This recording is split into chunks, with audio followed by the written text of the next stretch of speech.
ministers, senior cabinet officials, members of the federal state. Welcome to our 11th post-cabinet press briefing, 21st April 2026. Allow me to invite our chairperson, Honorable Minister of Information, Publicity and Broadcasting Services, Dr. Sola, to present today's cabinet highlights. Minister. Thank you, Chief Secretary.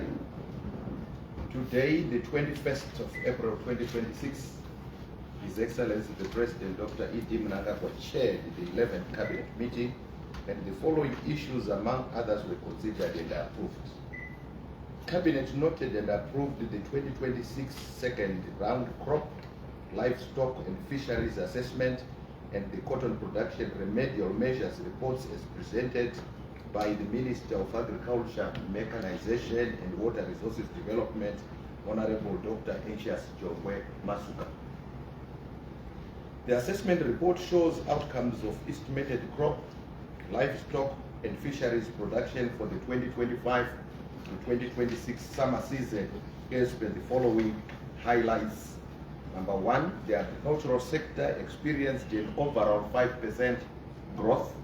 Number two, maize production is expected to increase by 2% from 2.29 million metric tons in 2024 to 2025 season to 2.35 million metric tons in 2025 to 2026 season.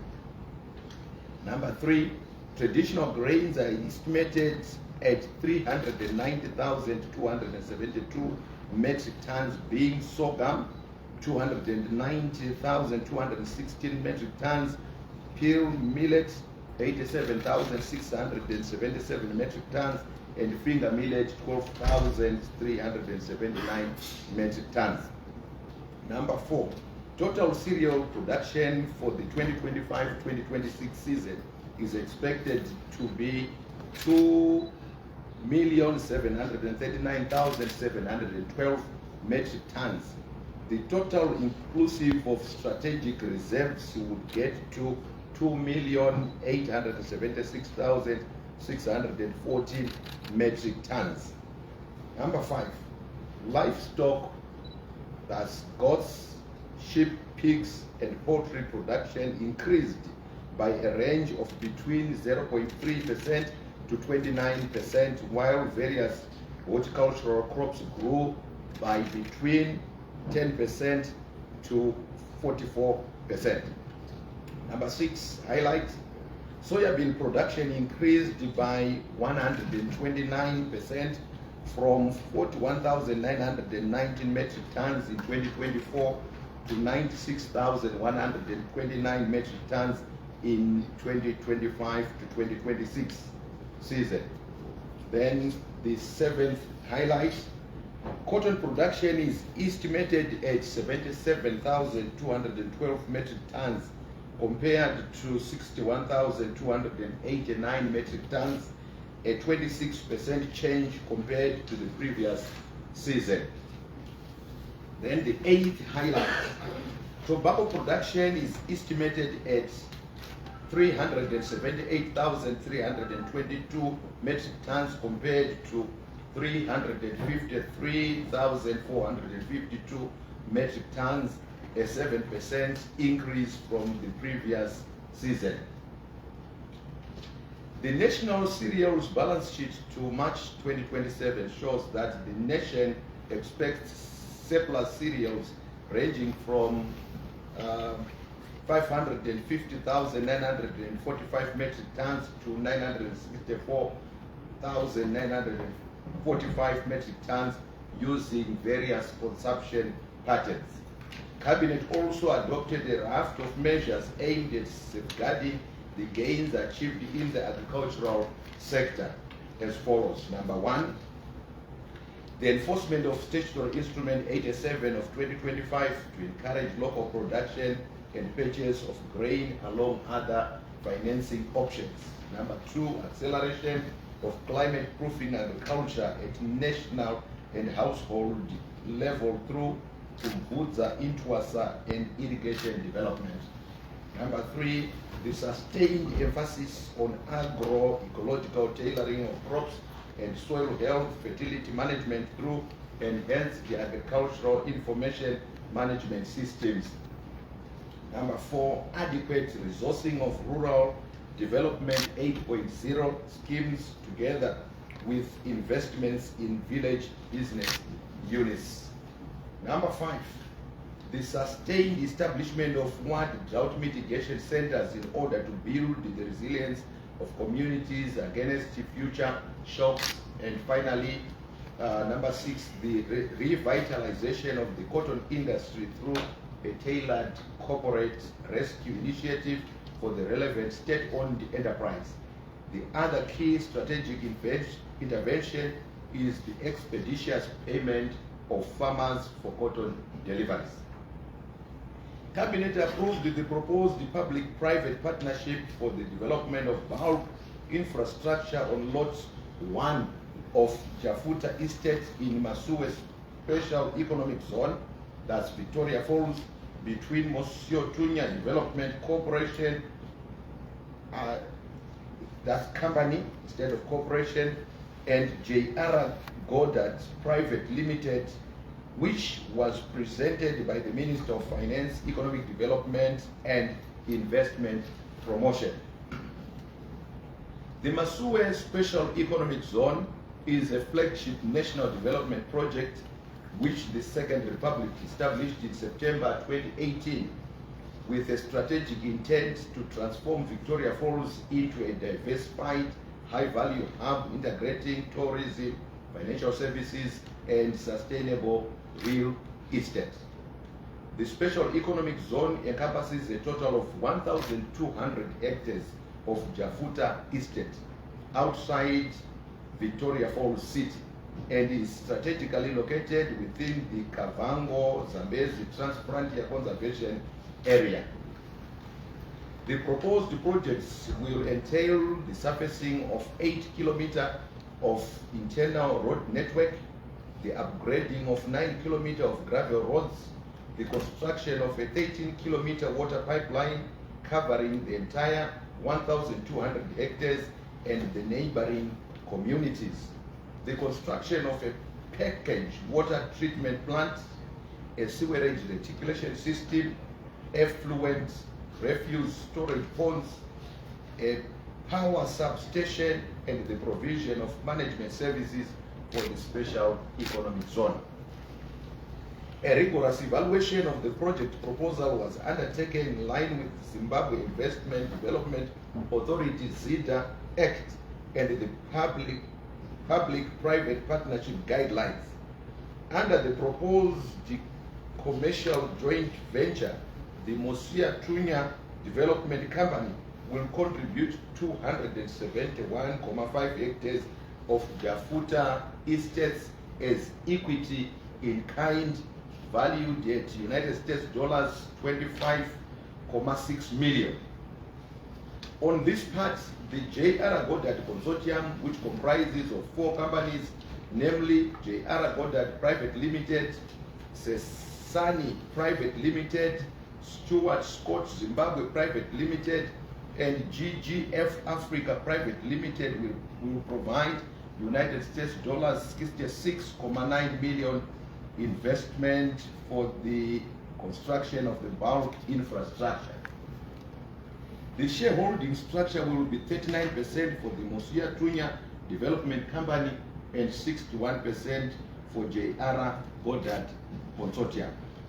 Cabinet noted that if implemented, the project will unlock numerous benefits to the country, including catalyzing high-value investments, sovereign asset utilization, strategic diversification of the tourism economy with world-class infrastructure, sustainable fiscal contribution to gross domestic product, downstream job creation, and the socio-economic upliftment of communities. Ultimately, the project will expectedly catapult the transformation of Victoria Falls into a modern and vibrant economic city, fulfilling the attainment of Vision 2030. Additionally, the joint venture will incorporate a 25-year structured profit recoup period under the management of a proportionally represented board chaired by Monsieur Tunya Development Company, and will be guided by the governance framework to ensure strategic alignment with the objectives of the country's National Development Strategy number 2. Cabinet received the reports on progress made in the implementation of priority projects for the first 100-day cycle of 2026 as presented by the Ministers of Skills, Audit and Development, Finance, Economic Development and Investment Promotion, and Information, Publicity and Broadcasting Services. In terms of the Science, Technology, Innovation and Human Capital Development thematic area of the National Development Strategy 2, the Minister of Skills, Audit and Development highlighted the following key achievements under his purview. 1. Conducting a Phase 3 skills audit in agriculture, which is now at 30% completion nationwide. 2. Development of a skills development policy, which now awaits validation by key stakeholders. Under the job creation, youth development, creative industry and culture, the Minister of Skills, Audit and Development highlighted the following projects. 1. Development of retired experts database project for at least 375 retired experts in Harare Metropolitan Province, which is now 50% complete. Number 2, development of the diaspora skills database in Harare Metropolitan Province, which has been completed. The third project, facilitation of provincial skills fair competitions in 5 provinces of Matabeleland South, Mat North, Mashonaland West, and Mashonaland Central, which is now at 80% completion. In terms of the macroeconomic stability and financial sector stability thematic area under the National Development Strategy 2, the Minister of Finance, Economic Development and Investment Promotion highlighted the following key achievements under his purview.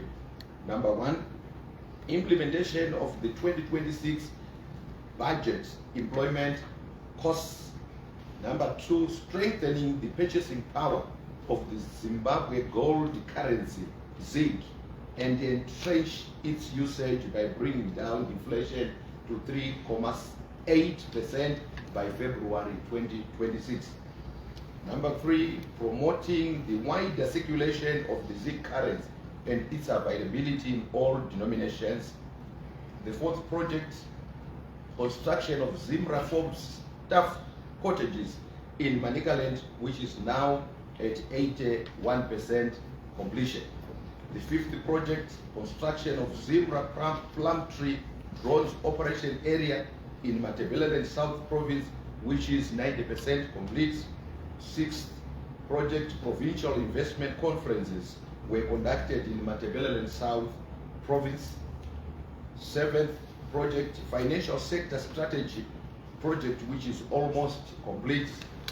Then the 8th, disaster risk financing strategy launch. And finally, the 9th, operationalization of the International Financial Services Center. In terms of the infrastructure and development housing thematic area of NDS2, the Minister of Finance, Economic Development and Investment Promotion highlighted the following projects under his purview. 1, construction of 15 Marimba cluster housing units in Harare Metropolitan Province. Number 2, construction of 30 by 3 bedroom cluster housing units in Kadoma, Mashonaland West Province. Number 3, construction of Catholic University of Zimbabwe students accommodation project. Number 4, construction of a 5 megawatt solar plant in Gutu, Masvingo Province. Then the 5th project, development of Speedcorp housing stands project in Gwanda District, Matabeleland South Province. Under the food security and nutrition, value addition and beneficiation thematic area of NDS2, The Minister of Finance, Economic Development and Investment Promotion highlighted the following projects. 1. Strengthening production capacity of the dry tomato powder project in Bulawayo Metropolitan Province. 2. Strengthening financial inclusion in the Women Tricycle project in Mashonaland East and Manicaland provinces. Number 3. Establishment of the Teens Feed Master Project in Bulawayo Metropolitan Province. And in the thematic area of human capital development and health under the NDS2, the Minister of Finance and Economic Development and Investment Promotion highlighted the establishment of the Kumba Care Private Limited project in Zarasekwa in Harare Metropolitan Province, then Chiweshe in Mashonaland Central provinces. In terms of the image building, international relations and trade thematic area of the National Development Strategy 2, the Minister of Information, Publicity and Broadcasting Services highlighted the following projects under his purview. Number 1, conducting tours to major infrastructure and development projects in 3 provinces under the NDS2 communication project. Number 2, implementation of the radio transmitter upgrade at Montrose, Bulawayo Metropolitan Province, which is now at 60% completion. Number 3, upgrading of the outside radio broadcasting van at Montrose Studio, Bulawayo Metropolitan Province, which stands at 40% completion. The 4th project, modernization of Mare Radio Studio in Harare Metropolitan Province, which is now at 30% completion. The 5th project, equipping the Pockets Hills Radio News booths in Harare Metropolitan Province, which is now at 70% completion. And lastly, ongoing information awareness and educational programs conducted through the Community Mobile Cinematography Project in Matabeleland South Province. Thank you. Thank you very much, Honorable Minister, for presenting today's cabinet highlights. We now move to the first round of 3 questions. Then we'll ask the Honorable Ministers to respond to those questions.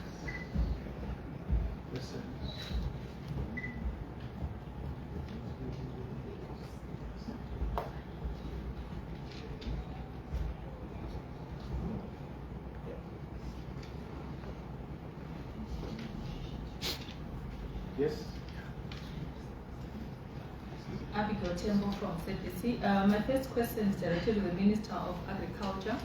Honorable Minister, while the report highlighted overall growth in crop and livestock production, what concrete measures is government putting in place to ensure these gains translate into improved food security and lower prices for ordinary Zimbabweans? And then the second one is directed to the Minister of Finance. The report highlighted a drop in inflation to 3.8% and efforts to strengthen the ZiG currency. What safeguards are in place to ensure this stability is sustained? And how confident are you that the ZiG will maintain the current public trust in the long term? Thank you. Yes. Good afternoon. I'm Itai Ndongwe from Financial Express, and my questions are directed to the Minister of Agriculture. Recent Feminine Early Warning System Network reports indicates localized harvest reduction due to late January and February dry spell. Now that we are in April and May harvest window, what is the preliminary data on the maize to small grain ratio being delivered to the GMB? Then number 2, are we still on track for the projected near average harvest, or will we need to extend the import window beyond the 414,000 metric tons already brought in from South Africa? Thank you. Over to you, Honorable Minister. Thank you, Chief Secretary. I will invite the Minister of Agriculture, Honorable Masuka, to take the first question from Abigail Temo. Thank you, Chair, and thank you to Abigail Tembo. The sustained increase in production of cereals, principally maize, traditional grains comprising sorghum, pearl millet, and finger millet, but also of wheat, will assure the nation of food security at a national level. And that's the report that was presented today. That notwithstanding, there will be localized outages in some wards and in some districts. And we noted in particular Beit Bridge, for example, that district will not have sufficient in terms of production to feed itself throughout the year. So we will be mobilizing grain from surplus districts, surplus wards, and to move to these deficit wards and districts. But also noting that at the national strategic grain level, we have around 160,000 metric tons of grain in the national strategic grain reserve within GMB. We also anticipate a very substantial intake of cereals this season, because as you have noted, we are looking at 2.35 million metric tons of maize. My expectation, therefore, is that there will be business rationality in terms of pricing of this commodity that's readily available. We are not in a shortage here, so my expectation is that millers will behave responsibly and that maize meal will be available, affordable to everyone who needs it. The second aspect is about lowering prices. I guess as we produce more and more, we will first stabilize prices, and I hope that one day we'll be able to see these prices trend downwards. I'm very happy that we have seen the price of a 10 kg roller meal stabilize around $5.50 to $6.50 over the past 6 months, and that gives us I think, confidence that despite the volatility that we see in the Middle East, this strategy of producing locally will assure this nation, first, of availability, and secondly, of affordability. Hopefully, thirdly, we'll be able to see some lowering of prices. Then Itai cites a report which I have not seen, so I don't know its credibility. But that notwithstanding, we have reported that the nation has harvested enough at a national level to be able to feed itself. And Zimbabwe has shown that even in the midst of the worst drought in living memory in 2024, we were able to summon our individual and collective capacities to strategize around the wheat-based food security strategy, wherein we increased the wheat production to record production, and Zimbabwe became the only African country on this continent to feed its people social welfare wheat. So I'm very confident that should there be a recurrence of similar hazards, Zimbabweans will be able to stand up to this challenge and be able again to repeat the feat that we did in 2024. In fact, we are planning to produce 662,000 metric tons of wheat, which will be above our national requirement. So I look forward to a very healthy surplus for this summer, but also going into winter. And I hope that the predictions of a super El Nino that the Meteorological Services Department is watching very closely will come to some neutral ways would ordinarily happen. But should that worst scenario happen, our dams are at 93.4% full now, so we will be able to plan accordingly. Thank you. Thank you, Honorable Minister. The second question is directed to Honorable Professor Mthuli Ncube on the stability of zig cards. Thank you very much, Honorable Soda, for that question from Abigail. Where you asked about the stability of inflation at single-digit levels. This is inflation in domestic currency in ZiG, as well as the stability of the ZiG itself. How can we maintain this macroeconomic stability going forward? What strategies are we using to maintain this much-needed stability? The strategies basically are both monetary and fiscal in nature. Let me start with the monetary strategies, which are complemented by the fiscal strategies. The first order of business is to manage, if not control, liquidity in the first place. Liquidity in the market. This is domestic currency liquidity. In the past, the currency was unstable, largely because of the excess liquidity that was sloshing around, which then agents could access and then end up unduly demanding hard currency, therefore stabilizing the exchange rate. Now, in strategies for liquidity containment is via what you call managing your reserve requirement. The Reserve Bank has a reserve requirement target for which they use them to mop up this liquidity from the banking sector, using NCDs and other open market operations strategies, or almost as we call them. So number two, they also use not just the quantum of liquidity that they have to mop out, but also the price for this liquidity, the price being the interest rate. As you know, at the moment, the policy rate is being maintained at 5%, and that goes a long way again in managing the demand for the domestic currency. So that's on one side, on the monetary front. On the fiscal front, two main things. One is just basically managing a budget deficit that is within 0.5% of GDP.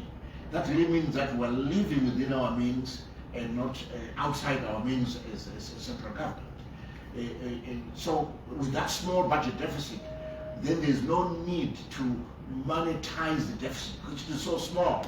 Even if you monetize it, it is so small, it will have very little impact on money supply growth. Because the process of monetization of the budget deficit often involves the issuance of treasury bills and maybe borrowings from the commercial banks. This then increases money supply and therefore infuses more liquidity in the system, and then that causes your currency to be volatile. So once you contain your budget deficit, you've done a lot in terms of supporting the currency. Then the other bit is in making sure that the treasurer of the fiscus does not use the overdraft window at the reserve bank. Previously, this used to be the case. It used to be used, but I'm happy to say that currently we don't resort to using that overdraft facility at the reserve bank, because doing so means again creating money. It means printing money. So that's a thing of the past. So you can see that both monetary and fiscal policies are working together to make sure that we have stability. There's an auxiliary issue which is on the balance of payment side. When we have a current account deficit, meaning that in the country more money is leaving the country than coming in, basically, that's what it means. Again, it means that then the economy is not able to accumulate hard currency receivables. But we have the exact opposite here. What we have is there's more receipts than outflows. We've got a current account surplus, which means that there's net inflows into the country. By accumulating these hard currency inflows, that is able then to support the currency. Then on my final point, again going back to the issue of monetary and fiscal, our reserves accumulation program, where we're accumulating reserves in gold, is also supporting stability. Right now our reserves are at $1.4 billion, largely in gold, physical gold. Even some of the US dollars that we earn, we convert that into physical gold, and there's an upside to that because the gold price has been quite high and rising. So that gold accumulation program or reserves accumulation program also goes a long way in guaranteeing stability. If you're looking at the value of reserves at 1.4 billion US dollars, and that far dominates the entire ZiG in circulation, which is less than $1 billion.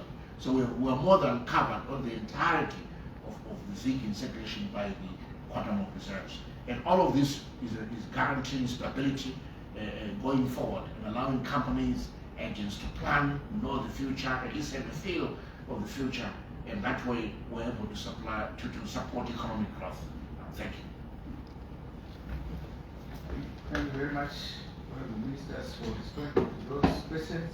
Let's move to the final round of 3 questions. Yes. Thank you, Chief Secretary. My name is Machingura Cretina from Xinhua, China News Agency. Yes, according to the second round crop and livestock assessment report, it has been said that the country reported increase in production of various crops, including horticulture products. So, in view of China's zero tariff policy, which will come into effect on 1 May, I just want to find out Zimbabwe, how prepared is it to take advantage of this policy to increase its agricultural exports into China? Thank you.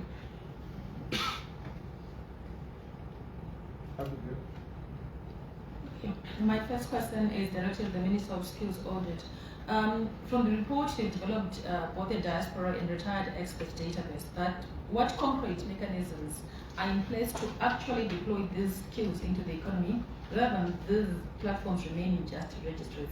And then the second question, with provincial skills competitions at 80% completion, how's the ministry ensuring that participants transition from competitions into real employment or entrepreneurial opportunities? And then to the Minister of Information, with significant investment in broadcasting infrastructure, how is the ministry ensuring content quality, diversity, and credibility to build public trust in state media? Thank you. We will get more than 3%. Thank you very much. The first question is directed to the Minister of Agriculture from Machingura Cretina.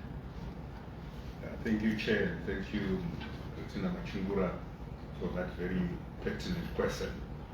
I think this is a 2-stage process with China. The first stage is to be able to negotiate the product by product requirements for export into China, after which then you are able then to access these zero tariffs. So we are at the first stage. We now have citrus approved, we have a protocol approved. We now have macadamia protocol that's working on avocados and blueberries, and then we'll look at livestock. But once those are approved, then these negotiations for the various product-based protocols with their Chinese counterparts with a view to ensuring that we are able to benefit from this window of opportunity that has been availed by the Chinese, so that we can then have national natural resources. For example, where you have a lot of lithium, if you are going to export raw lithium at some point at a price of less than $200 per ton, but the rest of the value addition processes, the level of deficiency within each and every economy in terms of the skills base. So the diaspora skills audit will continue in order to capacitate the nation and the continent as well. But at the same time, to highlight that a number of technical, health, engineering skills, flight was one of the biggest challenges that we faced as a country for the past decades. And working together with the Ministry of Finance and Economic Development, having identified the particular skills that can assist to turn around this economy, we have a whole of government approach in order to find ways on how best we can bring back these skills.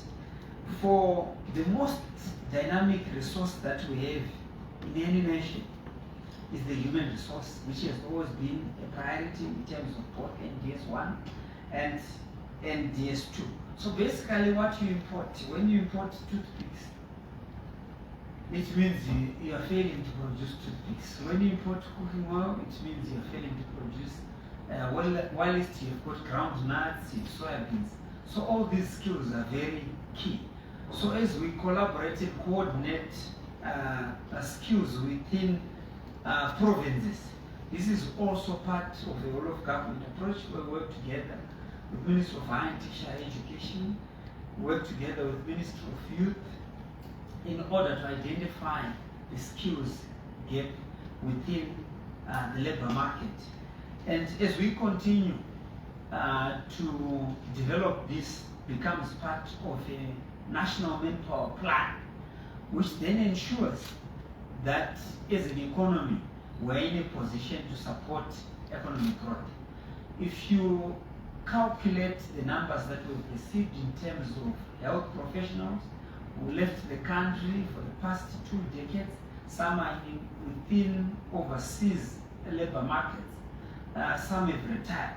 All these skills are necessary for Vision 2030 is a collective responsibility for each and every Zimbabwean, be it in the diaspora. In the health sector, we've identified quite a huge number of experts who can also contribute towards a number of challenges that we face in the health sector, be it heart transplants, liver transplants, and many other challenges that we face. But now, within the context of the 4th Industrial Revolution, we can also utilize telemedicine using ICT, utilization of artificial intelligence, for us to be able, especially when it comes to telemedicine in the health sector, to be able to come up with a number of solutions in terms of health service delivery. So all these skills are very key for us to be able to develop our nation. And as we continue to utilize the whole of government approach, this automatically means utilizing the 4th Industrial Revolution. We are then in a position to utilize as many skills as possible in many other areas. You will know that we've been importing cement in our country, but it does not mean that we do not have the limestone. We have a lot of limestone deposits which we can turn into clinker with the correct calcium carbonate, with the correct silica components. But what has been missing? What has been the missing, the gap has been the knowledge and skills that have been inadequate in that particular area. But given the magnetic investment climate that has been created in the new dispensation, it means that we need to reorganize human resources planning and manpower planning for our nation in order to identify these particular skills so that we can produce as a nation. But also as we utilize skills development and skills audits, we're then in a position to be able to redo our curriculums across various sectors of the economy in order to ensure that we have a demand-driven education system, not a supply-driven education system. Thank you. Thank you very much, Honorable Dr. Mswere. Then from Abigail Tembo, your question on the issue of content equality and the measures by which credibility will be guaranteed. Currently, through the Ministry of Information, we are working on a project by which human capital development will be prioritized, especially to ensure that we have content that is being created, especially local content, in line with our media policy requirements. We have set aside some resources for content creation. Like I indicated, that is a project that we are working on. But what we are emphasizing is the issue of responsible journalism. We are aware that these days everyone with an iPhone is a journalist, and you can create content immediately and dispatch it, and you can inform or you can misinform the public by the content that you would have generated. So to curb that, just recently last week the ministry together with our stakeholders were in Kadoma, where we were having a right shop to come up with some regulations as to how we should be able to regulate content creation. Now with the threat of artificial intelligence, and like I just indicated, that everyone with an iPhone can generate content and spread it, we are coming up with some regulations to ensure that our people will not be misinformed, and we were soliciting for the views of the professionals from the industry as to how we can go about regulating. And the other thought that we had was that of co-regulating. You are aware that the media industry is regulated by Zimbabwe Media Commission, but we felt that there was need for the professionals to regulate themselves first, so that together with ZMC, we should be able to regulate the industry, protect it, so that even going into the future, it should continue to be an industry of choice, where people can deliberately decide to be participants in that industry, and we weed out people that can bring about disrepute of the media industry. I thank you. Thank you very much, Honorable Minister, for responding to those questions. We have come to the end of today's post-cabinet press briefing. Thank you very much.